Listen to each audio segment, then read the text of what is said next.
Hello students, मेरा नाम है अनुभव सिंह और आज हम लेके आए हैं आपके लिए वोकैबुलरी का नेक्स्ट सेशन।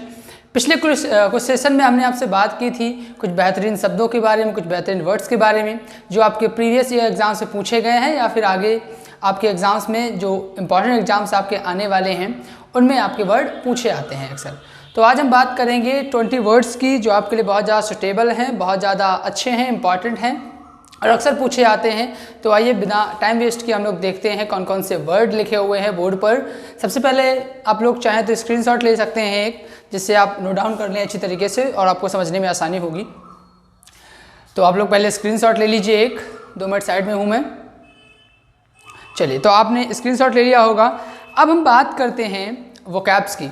देखिए, सबसे पहला जो वर्ड आपका लिखा हुआ है इम्पेयर लिखा हुआ है। अगर इम्पेयर की हम बात करते हैं तो इसका मतलब होता है जब कोई चीज़ हम डैमेज कर देते हैं, कोई चीज़ तोड़ देते हैं, उसको डिस्ट्रॉय कर देते हैं, उसको ख़राब करते हैं या उसको स्पॉइल करने का प्रयास करते हैं, तो वहाँ पर हम इम्पेयर शब्द का प्रयोग करते हैं। अब याद करने का तरीका हम लोग देख लेते हैं कि इम्पेयर हम लोग याद कैसे करेंगे।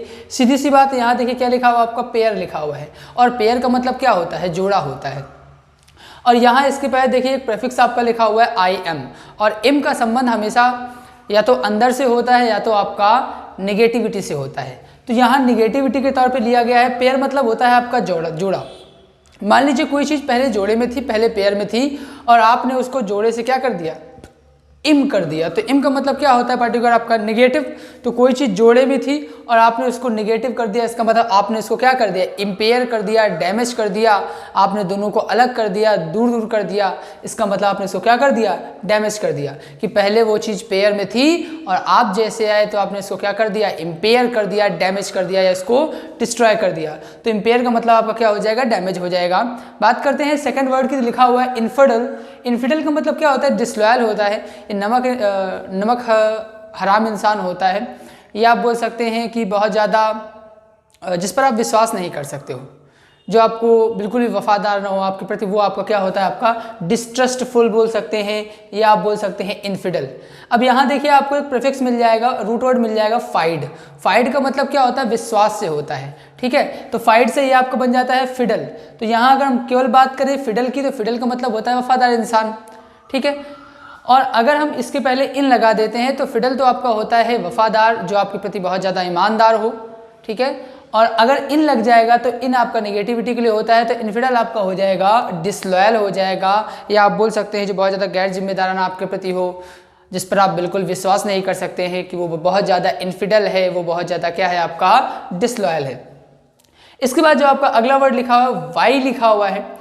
वाई का मतलब क्या होता है, प्रतिस्पर्धा करना होता है, compete करना होता है। आप आए हैं, आप एग्जामिनेशन की तैयारी कर रहे हैं, बोलते हैं कम्पिटिटिव एग्जाम की तैयारी कर रहे हैं हम लोग, तो वहाँ बहुत सारे लोग क्या करते हैं, आपस में वाई करते हैं। वाई का मतलब क्या होता है, आपका compete करना या बोल सकते हैं प्रतिस्पर्धा करना। इसके बाद जो आपका वर्ड लिखा हुआ है असर लिखा हुआ है। असर को आप सीधे याद कर सकते हैं, इसको हिंदी में एक होता है असर, आप बोल सकते हैं, नहीं हिंदी में बोलते हैं कि असर, प्रभाव, कहते हैं इस चीज़ का बहुत असर हुआ है। तो सबसे पहले असर की मतलब की बात करते हैं, जो इंग्लिश वाला है। तो असर का मतलब क्या होता है, आपका हेराल्ड होता है। हेराल्ड का मतलब क्या होता है, किसी चीज़ का अनाउंसमेंट करना, कोई घोषणा कर देना, तो उसके लिए हम असर या हेराल्ड शब्द का यूज करते हैं। तो याद कैसे करें कि अगर आप कोई असर करते हैं, अगर आप कोई घोषणा करते हैं, तो उसका सब लोगों पर क्या पड़ता है, असर पड़ता है। सीधे सीधे याद कर लेंगे कि यही तुमने कोई असर किया तो सब लोगों पे क्या पड़ेगा, उसका असर दिखाई पड़ेगा। तो असर का मतलब सीधे सीधे हो जाएगा आपका हेराल्ड, या आप बोल सकते हैं अनाउंसमेंट करना या घोषणा करना। इसके बाद जो आपका वर्ड लिखा हुआ है अनएयरिंग लिखा हुआ है। अनएयरिंग की अगर बात करें तो आपने एक वर्ड सुना होगा एरर। सबको पता है एरर क्या होता है, एरर मतलब गलती होती है। अब यहीं से देखिए एर, इसी का वर्ब क्या होता है, आपका एर होता है। तो एर का मतलब क्या होता है, गलती करना, और एरर आपका नाउन होता है, गलती होता है। तो एर से आपका बन गया एरिंग। एरिंग आपका एडजेक्टिव हो जाता है। एरिंग वो इंसान होता है जो बार बार गलतियां करता है, जो कोई भी आप इसको काम दे दो तो कहते हैं बहुत आप एरिंग पर्सनालिटी है आपकी, आप बहुत ज़्यादा गलतियां करते हैं। और मैंने इसके पहले देखिए एरिंग मतलब वो हो जाएगा जो गलती करता हो, और अन लग गया तो सबको पता है कि अन होता है नेगेटिविटी के लिए। तो एरिंग मतलब गलती करने वाला, और अन लग गया मतलब नेगेटिव, जो कभी गलतियां ना करता हो। तो आप सीधे सीधे इसको एरर से पकड़ लेंगे, एर से, कि एरिंग मतलब गलती करने वाला, अनएरिंग एक्यूरेट जो बिल्कुल सही हो, जो कभी कोई गलतियां ना करता हो, जो बिल्कुल फॉल्टलेस पर्सन हो, आप बोल सकते हैं उसको एक्यूरेट या राइट या अनएरिंग। इसके बाद इसी प्रकार का आपका एक वर्ड और लिखा है अनफ्लिंचिंग, और इसका मतलब आपका होता है फियरलेस, जो बिल्कुल निर्भय हो, जिसके अंदर कोई डर ना हो, दैट इज कॉल्ड आपका अनफ्लिंचिंग। सीधे सीधे याद कर सकते हैं, यहाँ एक वर्ड लिखा है आपका फ्लिंच। फ्लिंच का मतलब होता है घबराहट या डर, और इसी का अगर एडजेक्टिव बनाएंगे तो फिर हो जाएगा फ्लिंचिंग।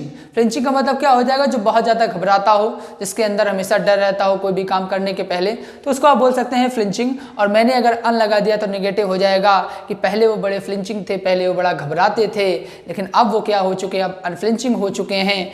और अनफ्लिंचिंग का मतलब क्या होता है, आपका फियरलेस होता है। कहते हैं वैभव यू आर सो अनफ्लिंचिंग, इसका मतलब वैभव क्या है, बिल्कुल फियरलेस है, उसके अंदर कोई डर नहीं है। अगले वर्ड की अगर हम बात करते हैं, लिखा हुआ है अनरिलेंटिंग। अब देखिए इन सब वर्ड में आपको अन मिल रहा है, तो आप सीधे लिख भी सकते हैं कि अन जो होता है वो निगेटिव होता है, मतलब जहां भी आ जाएगा, जिस भी वर्ड के पहले अन लग जाएगा उसको क्या कर देगा, निगेटिव कर देगा, उसको जस्ट अपोजिट कर देगा। अब यहाँ देखिए एक प्रेफिक्स रूट वर्ड मिल जाएगा आपको रिलेंट। रिलेंट का मतलब क्या होता है, आपका मर्सी से होता है। जैसे आपने वर्ड सुना होगा रिलेंटिंग, तो रिलेंटिंग देखिए लिखा हुआ है। रिलेंटिंग का मतलब होता है जो बहुत ज़्यादा मर्सीफुल हो, जिसके अंदर दया और सद्भावना रहती है, जो बहुत काइंड होता है, दैट इज कॉल्ड रिलेंटिंग पर्सन। और रिलेंटिंग मतलब, और रिलेंटिंग के पहले अगर आपने अन लगा दिया तो ये निगेटिव हो जाएगा। रिलेंटिंग क्या होता था, दयावान, अन लग गया मतलब जिसके अंदर कोई दया नहीं है, जो मर्सीलेस है, जो डेस्पॉट है, टायरनी है, उसको हम क्या बोलेंगे, अनरिलेंटिंग। ठीक है। इसके बाद लिखा है आपका वैंगलर और रैंगलर। हमेशा इन दोनों शब्द में लोगों को कन्फ्यूजन हो जाता है, एक आपका वैंगलर होता है और एक आपका रैंगलर होता है। ये दोनों एडजेक्टिव हैं आपके, इसी से वर्ब इसी का बनेगा वैंगल और रैंगल। आपने कहावत सुनी होगी रैंगल ओवर एन एस शैडो। इसका मतलब होता है छोटी छोटी बात पे झगड़ा करना है, बात का बतंगड़ बनाना। ठीक है। तो अब यहाँ देखते हैं हम लोग वैंगल। देखिए वैंगल को आप वैंगल पढ़ेंगे और इसी में केवल अगर आपका आर लग जाएगा तो ये रैंगलर हो जाएगा। तो वैंगलर रैंगलर अंतर समझ लेते हैं दोनों में। वैंगलर का मतलब आपका होता है चीटर, धोखेबाज इंसान, जो दूसरों को क्या करता हो, प्राय धोखा देता हो। तो हम क्या बोलेंगे, आप बहुत बड़े क्या हैं, वैंगलर हैं, चालबाज है, धोखेबाज हैं। तो वैंगलर क्या हो जाएगा, चालबाज या धोखेबाज। और वहीं अगर वैंगलर में आर आप लगा देंगे ये रैंगलर हो जाएगा। तो इसको सीधे याद कर सकते हैं डिबेटर, जो बहुत ज़्यादा आर्ग्यू करता है। A person who argues a lot, that is called Wrangler. एक ऐसा इंसान जो बहुत ज़्यादा क्या करता हो, आर्ग्यू करता हो, बहस करता हो, उसके लिए आप रैंगलर लगाते हैं। और जो चालबाज हो, जो जालसाज इंसान होता है, उसके लिए आप वैंगलर लगाते हैं। अब हम बात करते हैं विरागो की। तो विरागो पार्टी को महिलाओं के लिए वर्ड यूज किया जाता है। यहाँ आपको दिख ही रहा होगा वीरा लिखा हुआ है, तो कहते हैं बहुत बड़ी वीरा है, बहुत बड़ी विरागो है। विरागो पार्टी का होता है आपका टर्माग्रेंट लेडी, बहुत ज़्यादा जो लड़ाकू महिला होती है, झगड़ालू महिला होती है, उसके लिए आप विरागो शब्द का यूज करते हैं। आप बोल सकते हैं वीरा से इसको पकड़ सकते हैं कि विरागो का मतलब क्या हो जाएगा, आप टर्माग्रेंट हो जाएगा आपका। और वीरा जो वैसे ही बहादुर लड़की होती है, लड़का होती है। इसके बाद जो अगला वर्ड आपका लिखा हुआ अपराइजिंग लिखा हुआ है। अगर अपराइजिंग की बात करें तो यहाँ देखिए आपको राइज शब्द पकड़ना है। इसका मतलब तो रिवोल्ट करना होता है, विद्रोह करना होता है, ऊपर उठना होता है। आप बोल सकते हैं अपराइज करना। ठीक है। तो अपराइजिंग मतलब क्या होता है, रिवोल्ट होता है आपका। इसी का वर्ब आपका क्या होता है, अपराइज। अब राइज का मतलब पार्टी का क्या होता है, आपका एक वर्ड होता है राइज, और राइज का मतलब आपका होता है उठना या उगने के लिए लगाते हैं, ऊपर उठने के लिए लगाते हैं। राइज कहते हैं you are the rising star and they were uprising there. तो आप बोल सकते हैं सीधे सीधे राइज का मतलब क्या होता है, उठना, और अप मतलब क्या होता है, ऊपर। और ऊपर उठना इसका सेंस क्या है, मान लीजिए आप कोई काम कर रहा है तो आप उसके ऊपर उठ के उसको क्या कर रहे हैं, विरोध कर रहे हैं। तो ऊपर उठना मतलब क्या करना, किसी चीज़ का रिवोल्ट करना, विद्रोह करना। तो अपराइजिंग का मतलब रिवोल्ट हो जाएगा, विद्रोह करना हो जाएगा आपका। इसके बाद वर्ड लिखा है आपका वेंडल। वेंडल का मतलब क्या होता है, हुलीगन होता है, गुंडा टाइप का इंसान होता है। आप बोल सकते हैं आवारा, बहुत ज़्यादा जो गुंडागर्दी करता है, जो उपद्रव मचाता है। हिंदी में एक शब्द गांव में यूज किया जाता है बंडैल, कहते हैं बहुत बड़ा बंडैल है वो। ठीक है। बंडैल किसको बोलते हैं, बंडैल उसको बोलते हैं जो बहुत इधर उधर रहता है, हमेशा लूटमार करता है और लोगों को परेशान करता है, तो उनके साथ लड़ाई झगड़ा करता है, तो वो आपको बंडैल होता है। तो आप सीधे वेंडल को आप चाहें तो हिंदी के साथ बंडैल से जोड़ सकते हैं कि बहुत बड़ा बंडैल है, बहुत बड़ा वेंडल है। और वेंडल का मतलब क्या होता है, बहुत ज़्यादा जो हुलीगन, गुंडे प्रवृत्ति का इंसान होता है, इधर उधर जाता है, तोड़फोड़ करता है, लड़ाई झगड़ा करता रहता है, बोलते हैं बहुत ज़्यादा वेंडल इंसान है। अगला जो आपका वर्ड लिखा हुआ है विदस्टैंड लिखा हुआ है। अब इसका मतलब होता है रजिस्ट करना। रजिस्ट क्या होता है, किसी चीज़ का विरोध करने के लिए लगाते हैं, प्रोटेस्ट करना, या आप बोलते हैं रेजिस्ट करना। जैसे आपने जो वॉच हाथ में पहनी हुई है उसको, वो वाटर रेजिस्टेंट होती है, मतलब पानी का क्या करती है, विरोध करती है। तो उसी से आपका होता है रेजिस्ट, तो रेजिस्ट का मतलब क्या होता है आपका विरोध करना होता है। तो विद स्टैंड, अब स्टैंड मतलब खड़ा होना।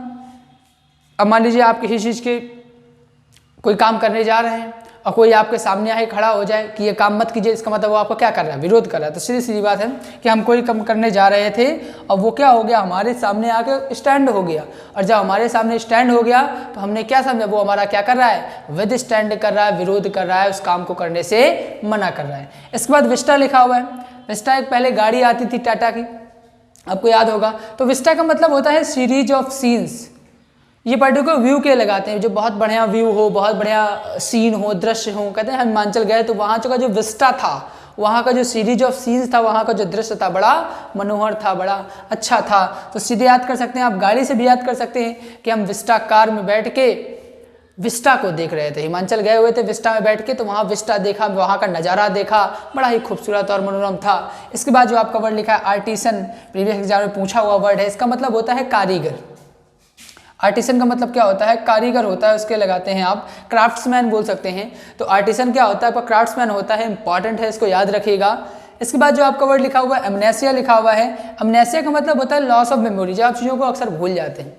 आपने एक मूवी देखी होगी गजनी, और गजनी मूवी में क्या होता है, आमिर खान चीज़ों को भूल जाता है, हर 10 मिनट में चीज़ों क्या करता है, भूल जाता है। तो वो क्या होता है, उसको अमनेसिया से पीड़ित होता है। ये भी वर्ड पूछा गया है, सीधे याद कर सकते हैं। कई बार ये वन वर्ड में पूछा जाता है, तो वहाँ वैसे लिखते हैं लॉस ऑफ मेमोरी, ठीक है। तो आपको दोनों तरीके से याद करना है। बात क्या होता है, फॉरगेटफुलनेस, एक ऐसा इंसान जो चीज़ों को बार बार क्या करता हो, भूल जाता हो, उसको बोलेंगे आप अमनेसिया से पीड़ित है, नाउन होता है, ठीक है, कि that man is suffering from amnesia. इसका मतलब क्या है कि वो अमनेसिया से पीड़ित है, वो चीज़ों को बार बार भूल जाता है। अमनेसिया अगर लिखा हुआ है तो इसके बाद अमनेस्टी वर्ड भी लिखा हुआ है, अभी आपका नेवी के एग्जाम में पूछा गया था। इसका मतलब होता है पर्डन, किसी को क्षमा दान देना, किसी को क्षमा करना। लेकिन पर्टिकुलर ये ऐसी क्षमा होती है जब सर्वसम्मति द्वारा, बहुत सारे लोगों द्वारा आपको दी जाए कि आपने कोई अपराध किया तो गांव वाले लोगों ने क्या कर दिया, आपको क्षमा कर दिया, तो वहां पर अमनेस्टी शब्द का प्रयोग किया जाएगा। अमनेस्टी का मतलब होता है पर्डन बाय ऑल। ये वर्ड सार्वजनिक क्षमा के लिए यूज किया जाता है, जब कई लोग आपको क्षमा करें तो वहां पर आप अमनेस्टी यूज कर सकते हैं। बहुत सारे वर्ड और भी होते हैं क्षमा के लिए, आप बोल सकते हैं फॉरगिव वगैरह होते हैं। अब अगले वर्ड को हम लोग देखते हैं, तो एक्सोडस लिखा हुआ है।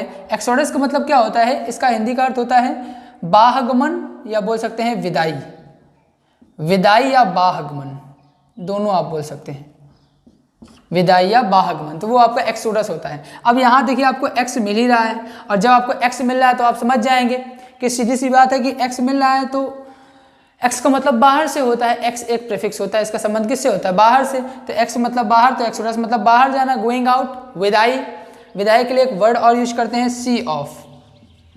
सी ऑफ का मतलब ये क्या होता है, आपका विदाई होता है, फेयरवेल, ठीक है।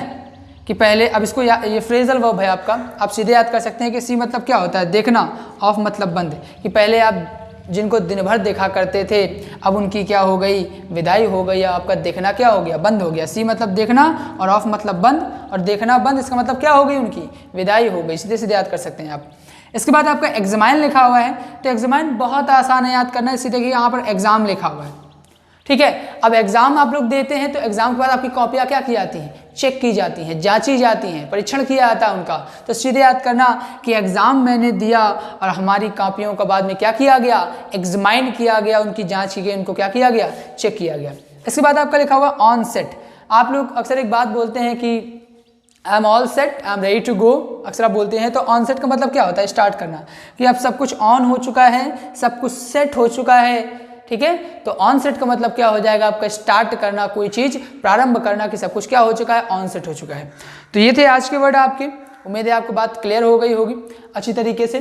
धीरे धीरे आप तैयार करते जाइए। आपके जो भी स्टेनो वगैरह या एनडीए का एग्जाम की डेट आ गई है, आपकी स्टेनो की भी आ गई है, तो धीरे धीरे आप तैयार करते जाएंगे। सीपीओएसआई की भी वैकेंसी आपकी आ चुकी है, तो सभी के लिए बहुत ज़्यादा ये क्या है, वर्ड आपके सुटेबल हैं, बहुत ज़्यादा महत्वपूर्ण हैं। और सभी एग्ज़ाम अगर आए कुछ फर्दर डील नहीं होता है तो आपकी उम्मीद यह है कि सितंबर में ही हो जाएंगे, एनडीए का, स्टेनोग्राफर का और एसएससी सीपीओएसआई का। तो अच्छी तरीके से वर्डों को कलेक्ट करते रहें, इनको कॉपी में लिखते जरूर जाएं, इनको याद करते रहें डेली बेसिस पर, और जो पुराना आपने पढ़ा हुआ है उसको अच्छी तरीके से रिवाइज करते रहें, ताकि आपको आगे फर्दर कोई प्रॉब्लम्स ना आए। तो इसमें आज के लिए इतना ही रखते हैं। Thank you for watching this video. Stay safe and stay tuned.